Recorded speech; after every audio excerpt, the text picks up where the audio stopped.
1950s में जब Britishers हमारे देश को छोड़कर गए थे तो इसको द ग्रेट एक्सपेरिमेंट बोल कर गए थे। क्यों?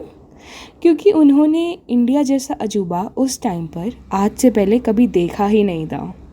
इतने बड़े साइज़ का, जोग्राफिकली इतना बड़ा एरिया का कंट्री, इतनी ज़्यादा पॉपुलेशन वाला डेमोक्रेसी को अपनाने जा रहा था। डेमोक्रेसी 1950s तक यूरोप के कम पॉपुलेशन एंड एरिया वाइज छोटे देशों ने ही देखी थी, पर उनका भी इतिहास कई Wars and sword of blood पर बेस्ड था। इंडिया जो कि एक इकोनॉमिकली काफ़ी पुअर, गरीब, रिसोर्सेज लेस, पॉपुलेशन ज़्यादा, देश चलाने का एक्सपीरियंस कम तो एक्सपेक्टेशन ज़्यादा, वहाँ पर डेमोक्रेसी लाना एक बहुत ही बड़ा फेलियर साबित हो सकता था। क्यों? इसके कई रीजंस थे। सबसे पहले तो पॉपुलिज्म, जिसे आम भाषा में समझें तो एक ऐसी पॉलिसी जो कि सिर्फ लोगों को मोमेंटरीली खुश करती है, उसका लॉन्ग टर्म इम्पैक्ट में भी नेगेटिव भी हो सकता है। इसको अगर आप एक एग्जाम्पल से समझें तो ऐसे समझ सकते हैं कि मान लीजिए एक एरोप्लेन है जिसमें 100 लोगों को ट्रैवल करना है और उसका जो पायलट होगा वो इलेक्शन से डिसाइड होगा। देयर आर 2 कैंडिडेट्स, एक बोलते हैं कि वो एक ट्रेन्ड पायलट है, उनको प्लेन उड़ाने का एक्सपीरियंस है, और दूसरे कैंडिडेट ये बोलते हैं कि अगर वो पायलट चुने गए तो वो हर पैसेंजर को 50% ऑफ देंगे टिकट प्राइसिंग पे। आई थिंक आप और मैं दोनों जानते हैं कि पायलट कौन बनने वाला है एंड एक्चुअली किसे बनना चाहिए था।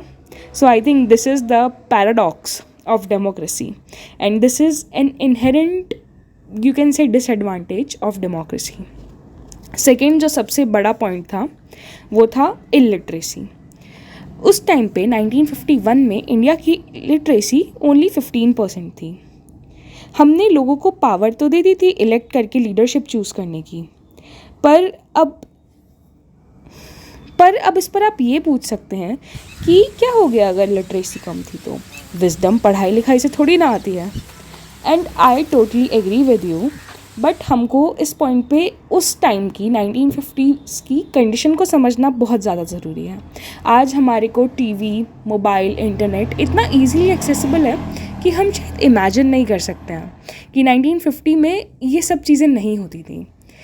Main form of communication letter writing या न्यूज़पेपर ही होता था मास कम्युनिकेशन के लिए।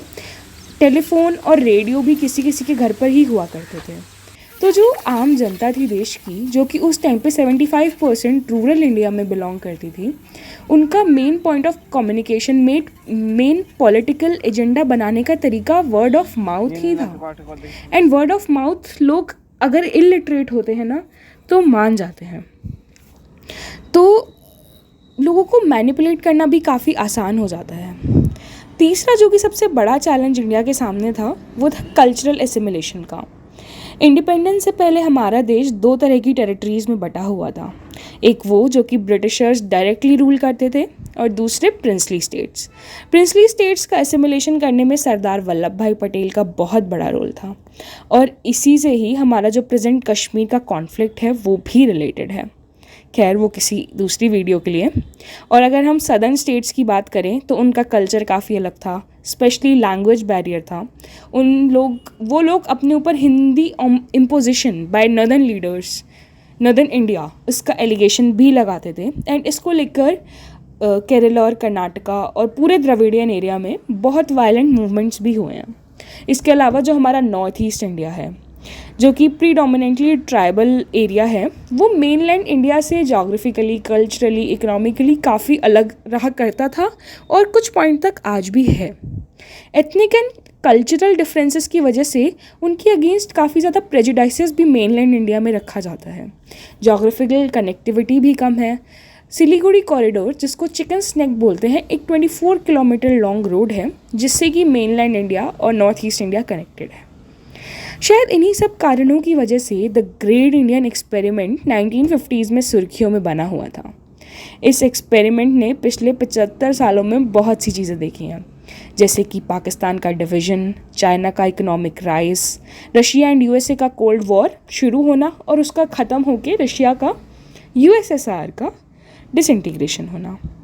This has also seen Indians getting inclined toward Western culture after the 1990s LPG reforms. And we have in the recent times also seen the digital India revolution which we have brought. And I think there are still so many things which we have to be seen by this great Indian experiment.